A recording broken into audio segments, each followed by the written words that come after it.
बिन माँ की बहू। साक्षी के पैदा होते ही उसकी माँ गुजर जाती है, जिसके बाद उसके पिता आलोकनाथ अकेले ही उसका पालन पोषण करते हैं। 16 साल की उम्र से ही साक्षी ने घर चलाने के लिए नौकरी शुरू कर दी थी। बेटी से बढ़कर एक बेटे की तरह वो अपने पिता को कंधे से कंधा मिलाकर काम में हाथ बटाती रहती है। साक्षी, मेरे होते हुए तुझे नौकरी करने की कोई जरूरत नहीं है। तेरे हर शौक पूरे करने के लिए मैं अभी जिंदा हूँ। और आपकी शौक का क्या पापा? आपके भी तो कुछ शौक होंगे ना, मुझे वही सब पूरे करने हैं। मेरे शौक का क्या बेटा, मैं तो बूढ़ा हो चुका हूँ। मेरे शौक तो तेरी माँ के साथ ही कब के मर चुके हैं। अब तो सिर्फ एक ही सपना है मेरा कि जल्दी से किसी अच्छे लड़के को देखकर तेरी शादी करा दूं। क्या पापा, आपकी हर बात मेरी शादी पर आकर ही क्यों अटक जाती है? अगर मैं चली गई तो आपका ख्याल कौन रखेगा? इसलिए मैं आपको छोड़कर कहीं नहीं जाऊंगी। अरे बेटा, एक ना एक दिन हर लड़के को जाना ही पड़ता है। तुझे भी जाना तो होगा ही। अपने पिता की बातों से निराश होकर साक्षी अपने रूम में चली जाती है। पिता से दूर होने के ख्याल से ही वो फूट फूट कर रोने लगती है। कुछ दिनों के बाद, आलोकनाथ जी, हमारी नजर में एक लड़का है। उसके पास बंगला, कार, सब कुछ है। सुना है करोड़पति लोग हैं वो। आप कहे तो आपकी बेटी के लिए बात करूं? अरे लेकिन हमारे इतने बड़े परिवार में अपनी बेटी ब्याहने की हैसियत नहीं है। उन सब की चिंता मत कीजिए। उन लोगों को दहेज वगैरह कुछ नहीं चाहिए। वो लोग तो सिर्फ अपने परिवार के लिए गुणी और संस्कारों से परिपूर्ण बहू चाहते हैं। अगर ऐसी बात है तो आप उन लोगों से मेरी बेटी के बारे में बात कीजिए। मेरी बेटी में वो सभी गुण हैं जो वो अपने परिवार की बहू के लिए चाहते हैं। इस तरह वो साक्षी का रिश्ता लेकर अर्जुन नाम की लड़की के परिवार के पास जाता है। साक्षी की फोटो देखकर लड़के वाले उसे झट से पसंद कर लेते हैं, जिसके बाद अर्जुन के परिवार वाले साक्षी को देखने उसके घर पहुंचते हैं। आलोकनाथ जी, हमें तो आपकी लड़की फोटो में ही पसंद आ गई, और फिर भाई साहब ने आपकी लड़की की तारीफ भी बहुत की है। अब तो बस आप हमें उससे मिलवा ही दीजिए। साक्षी बिटिया, बाहर आना तो। साक्षी। अपने पिता की आवाज सुनकर साक्षी तुरंत बाहर आ जाती है और एक एक करके सभी के पैर छूती है। आलोकनाथ जी, आपकी बेटी तो सच में बहुत गुणवान और संस्कारी लगती है। बिटिया, क्या क्या शौक है तुम्हारे? पापा, और अपनी ज़रूरतें पूरी करने के अलावा मेरे और कोई शौक नहीं है। आपने अपनी लड़की को सच में बहुत अच्छे संस्कार दिए हैं भाई साहब। इसे अपने घर की बहू बनाना तो हमारे लिए सौभाग्य की बात होगी। इस तरह सबकी राजी खुशी से अर्जुन और साक्षी की शादी भी हो जाती है। साक्षी की सास उसे एक माँ का भरपूर प्यार देती है और कभी उसे मायके की कमी महसूस नहीं होने देती। साक्षी बेटा, तू आराम कर। सुबह से घर के काम पर लगी है, थक गई होगी अब बिटिया।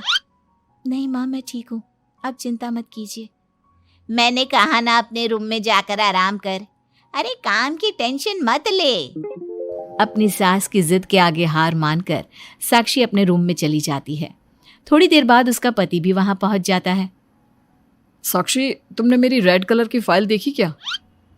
जी नहीं, मैंने तो आपकी कोई फाइल नहीं देखी। साक्षी, तुमसे मेरी एक फाइल तक नहीं संभाली जाती। 1000 बार बोला है तुमसे कि मेरे सामान को हाथ मत लगाया करो। मेरी सुनती ही कहाँ हो तुम? माँ ने बहुत सर पर चढ़ा रखा है तुम्हें। अर्जुन के इतना कहते ही साक्षी रोने लगती है। साक्षी के रोने की आवाज सुनकर उसकी सास वहां पर आ जाती है। साक्षी बेटा, क्यों रो रही है? इस नालायक ने कुछ किया है क्या? साक्षी अपनी सास मीना को सारी बात बताती है। क्यों? गधे, अपनी फाइल का खुद तो ध्यान रखता नहीं और बहू को ताने देता है। माँ, अब तो रहने ही दो। आपको हर समय अपनी बहू ही सही लगती है। सही लगती नहीं, सही है मेरी बहू। माँ समझाइए ना इन्हें, ये हर समय मुझ पर गुस्सा करते रहते हैं। खबरदार अर्जुन, जो आज के बाद तूने मेरी बहू के साथ ऐसा बर्ताव किया तो मुझसे बुरा कोई नहीं होगा। अपनी माँ की डांट सुनकर अर्जुन वहां से चला जाता है। बहू, अगर दोबारा ये तुम्हें ऐसा कुछ कहे तो तुम मुझे आकर फौरन बोल देना। मैं हमेशा तुम्हारे साथ खड़ी रहूंगी बेटा। माँ, आप सच में बहुत अच्छी हो।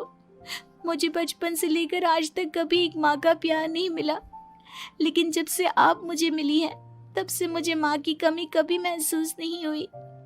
अरे पगली, मैं भी तो तेरी माँ ही हूँ, और मेरे होते हुए अब तुझे कभी अपनी माँ की कमी महसूस नहीं होगी। एक दिन, साक्षी, अब मैं तंग आ चुका हूँ तुमसे। भगवान के लिए मुझसे दूर रहा करो। अब मुझे ना चिढ़ होने लगी है तुमसे। अर्जुन, ये क्या तरीका है अपनी पत्नी से बात करने का?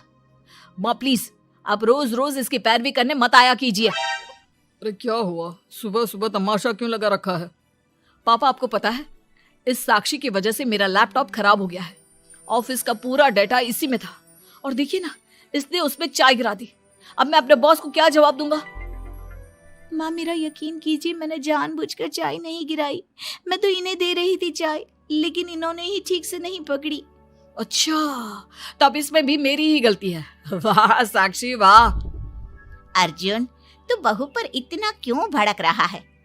अब जो हो गया सो हो गया। सुन लेना ऑफिस में थोड़ी सी डांट। अब अपनी बीवी के लिए इतना तो कर ही सकता है ना तू। मैं आपके लिए दूसरा लैपटॉप ले आऊंगी, आप परेशान मत होइए। कोई जरूरत नहीं है उसकी, मैं खुद ले लूंगा। मेहरबानी करके अब मेरे सामान से दूर रहना। इतना कहकर अर्जुन वहां से चला जाता है, जिसके बाद साक्षी फूट फूट कर रोने लगती है। चुप हो जा बेटा, उसकी बातों का बुरा मत माना कर। अरे वो तो पागल है। मीना के इतना कहते ही साक्षी उसे कसकर गले लगा लेती है। माँ, आप नहीं होती तो मेरा क्या होता? मैं बहुत भाग्यशाली हूँ जो भगवान ने मुझे सास के रूप में मेरी माँ लौटा दी है। बेटा, जीवन में ये सब चलता ही रहता है, ऐसी बातों को दिल पर नहीं लगाना चाहिए। चल अब अपने आंसू पोंछ और मेरे साथ काम में हाथ बटा। इतना बोलते ही मीना रसोई की तरफ चल देती है।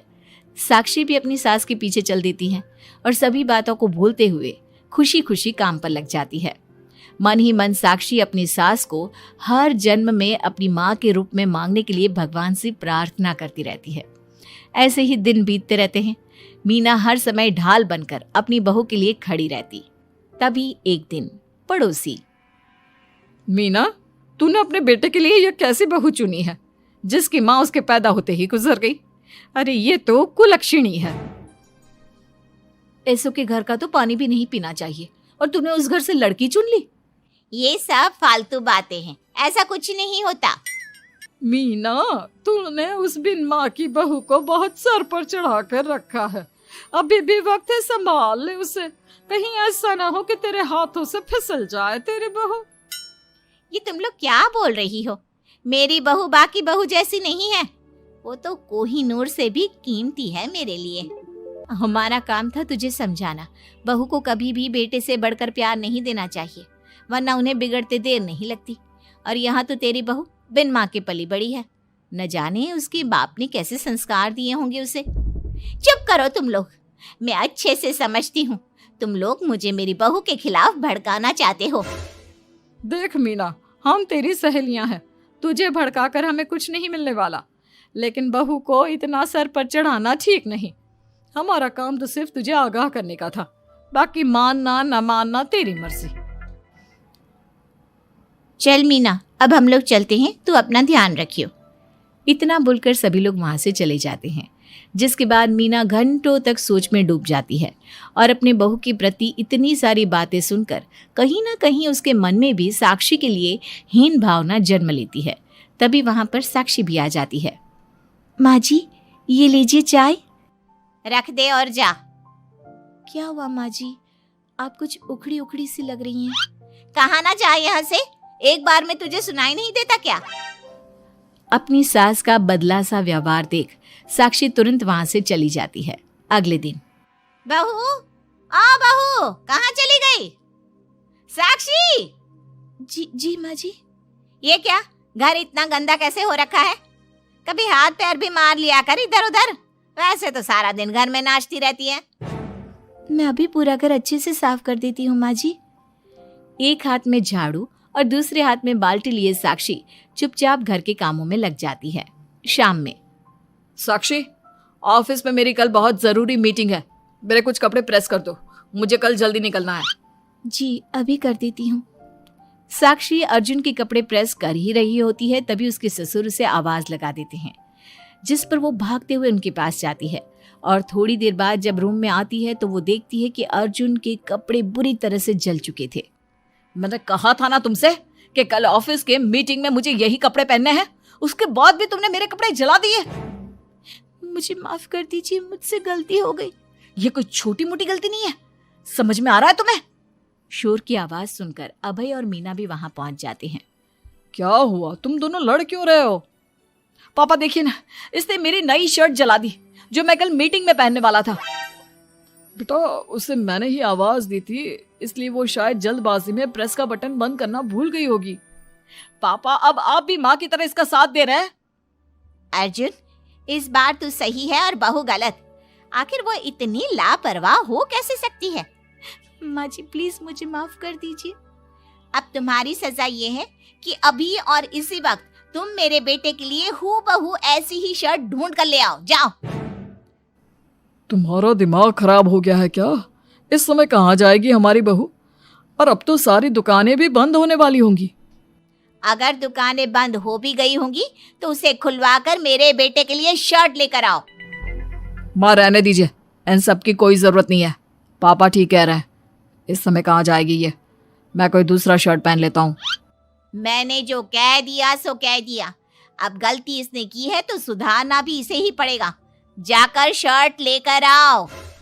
मीना की बातें सुनकर साक्षी रोते हुए वहां से चली जाती है और रात के 10 बजे तक पति के लिए दुकानों पर जाकर कपड़े ढूंढती रहती है। थक हार कर करीब 12 बजे साक्षी कपड़े लेकर घर पहुंचती है। अर्जुन की ऑफिस के मीटिंग के लिए तुम्हें हूबहू वैसे ही कपड़े मिले या नहीं? ये रहे कपड़े मम्मी जी। साक्षी अपनी सास को कपड़े देकर जा ही रही थी कि मीना उसके हाथ में चोट देखती है। ये चोट कैसे लगी तुझे? पता नहीं, जल्दबाजी में शायद किसी चीज से लग गई होगी। इतनी बड़ी हो गई हो, अब अपना ध्यान रखना कब सीखोगी? आप तो जानती ही हैं माँ, मैं बिन माँ की पली बड़ी हूँ। माँ के ना होने के कारण मेरे सर पर इतनी जिम्मेदारियां थी जिन्हें निभाते निभाते मैं खुद का ख्याल रखना ही भूल गई। लेकिन आप जानती हैं माँ, मुझे अब भगवान से कोई गिले शिकवे नहीं है, क्योंकि भले ही उन्होंने मुझसे एक माँ छीनी है, लेकिन उन्होंने आपको मुझे दिया है और अब आप ही मेरी माँ हैं। इतना कहकर साक्षी माँ से चली जाती है। साक्षी की बातों को सुनकर मीना को भी अपने कहे और अपनी गलतियों पर पछतावा होने लगता है, इसलिए वो बिना खाए पिए ही सो जाती है। अगले दिन, माँ जी कल का सारा खाना तो ऐसे ही पड़ा है, आपने अच्छे से खाना नहीं खाया था क्या? मुझे भूख नहीं थी कल। साक्षी अपनी सास के दर्द को समझ जाती है और उसका हाथ पकड़ते हुए कहती है, चलिए माँ जी, मैंने आपके लिए आपकी फेवरेट छोले भटूरे बनाए हैं। आपने कल रात से कुछ नहीं खाया था ना, इसलिए सुबह उठते ही मैंने पहले आपके लिए खाना बनाया है। खाना तो तूने भी नहीं खाया होगा ना, चल जाकर पहले तू खा ले। माँ जी क्या हम साथ बैठकर खाना नहीं खा सकते प्लीज? बहुत दिन हो गए हैं। साक्षी के इस तरह बोलने से मीना का दिल पिघल जाता है और वो मान जाती है। साक्षी मीना के लिए खाना लगाती है, जिसका पहला निवाला मीना अपनी बहू को खिलाती है। मुझे माफ कर दे बेटा, मैं जानती हूँ पिछले कुछ दिनों से मैंने तुझे बहुत चोट पहुँचाई है, हो सके तो मुझे माफ कर देना। नहीं नहीं माँ जी, आपका पूरा हक है मुझे डांटने का। मुझे आपकी किसी भी बात का कभी बुरा नहीं लगा। अपनी सहेलियों की बातों में आकर मैंने अपने दिल में तेरे लिए नफरत पाल ली थी, लेकिन कल जब तुझे रोते बिलखते देखा तो मेरी ममता फिर से लौट आई। मुझे माफ कर दे बेटा, मैं एक अच्छी सास नहीं बन सकी। किसने कहा आपसे कि आप अच्छी सास नहीं हैं? आप तो वर्ल्ड की बेस्ट सास हो, और सच कहूं उससे भी बढ़कर बेस्ट बेस्ट बेस्ट बेस्ट मेरी माँ हो आप। इतना कहकर साक्षी अपनी सास को गले लगा लेती है और उसके बाद दोनों पहले की ही तरह हंसी खुशी साथ रहने लगते हैं।